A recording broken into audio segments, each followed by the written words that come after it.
Actually গভীর চিন্তায় পড়ে গেছি, কারণ গভীর জলের মাছের সিজন 2 বেরোচ্ছে। এবার সেটা বড় কথা নয়, বেরোচ্ছে তো ভালো কথা, একটা টার্গেট অডিয়েন্স আছে যারা দেখবে শোটাকে, আবার খুব সুপার হিট করবে হইচইতে, সব ঠিক আছে। কিন্তু আমার চিন্তা হচ্ছে যে আমার কি রাত জেগে শোটা দেখা খুব একটা লাভবান হবে?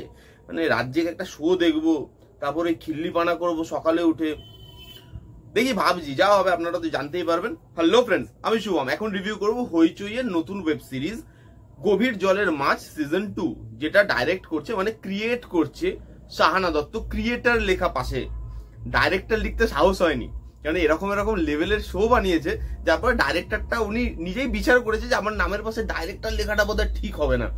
ক্রিয়েটার সাহানা দত্ত, এই লোকটাকে মানে এই মানে মহিলাকে পেলে না সিরিয়াসলি পায়ে ধরে প্রণাম করবো, মানে লেজেন্ডারি মহিলা ভাই।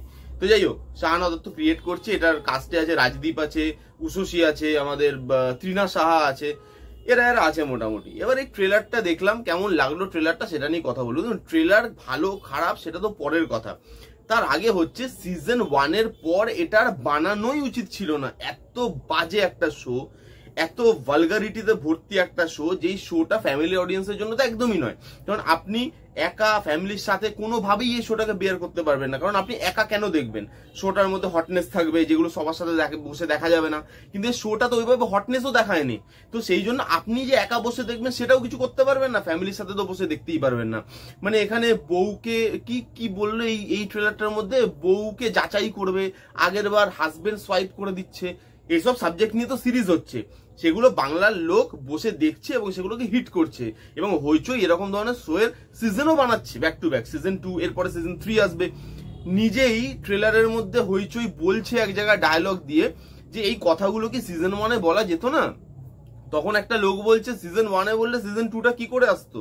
লোকের টাকা, মানে পকেটের টাকা খরচা করে সাবস্ক্রিপশনটা নিচে, এগুলোই তো দেখার জন্য, তাই না? তাহলে সেই পকেটের টাকাটা খরচা হতো কি করে লোকের? এইসব শো যদি আমরা সিজন 2 সিজন 3 না আনতে পারতাম। আর সবার পারফরমেন্স ভাই, লেজেন্ডারি অ্যাক্টর অ্যাক্ট্রেসরা আছে, তারা 1 এও কি পারফর্ম করেছিল আপনি দেখে নিতে পারেন, তারাই আছে সেকেন্ড সিজনে। তো সেকেন্ড সিজনে কি পারফরমেন্স হতে চলেছে ওটা না দেখেই বলা যায়। একজন নতুন ক্যারেক্টার ঢুকছে, সে কি করতে ঢুকছে, কেন সে কিভাবে আসছে, সে কি করবে এদের সাথে, এই সবকিছু নিয়ে এটা হতে চলেছে গল্পটা। এবার কি দেখাবে না দেখাবে, কারণ সিজন 1ই এত বাজে যে ওই পুরো সিজনটা শেষ করা নিজের ওপর টর্চার। মানে দেখার পর মানসিক স্থিতি স্বাভাবিক হতে অনেক সময় লাগে, গভীর জলের মাছের মতো সিজন বা মানে সিরিজ কমপ্লিট করার পর। তো তারপরে সিজন 2 আমার একদম আশা নেই সিরিজটার থেকে।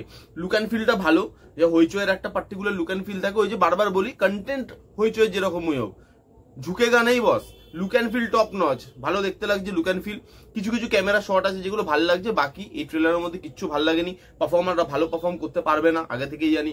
গল্প সেই ওই বললাম ওয়াইফদের কি একটা করবে, একটু আগে বললাম না, তো এইরকম ওইসব জিনিস নিয়ে গল্প টল্প হতে চলেছে, যেটার মধ্যে আমার কোনো ইন্টারেস্ট নেই।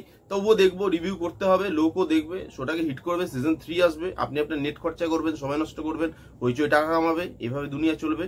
এই ছিল রিভিউটা কেমন লাগলো জানাতে ভুলবেন না। রিভিউটা যদি ভালো লাগে তাহলে please give it a Thums up, like করবেন, কমেন্ট করবেন, শেয়ার করবেন, চ্যানেলটাকে আমার সাবস্ক্রাইব করবেন। দেখা হচ্ছে নেক্সট কোনো ভিডিওতে, যদি আমি গভীর জলের মাছ দেখার পর বেঁচে থাকি। দেখা হচ্ছে নেক্সট ভিডিওতে, তখন bye bye, take care and be safe.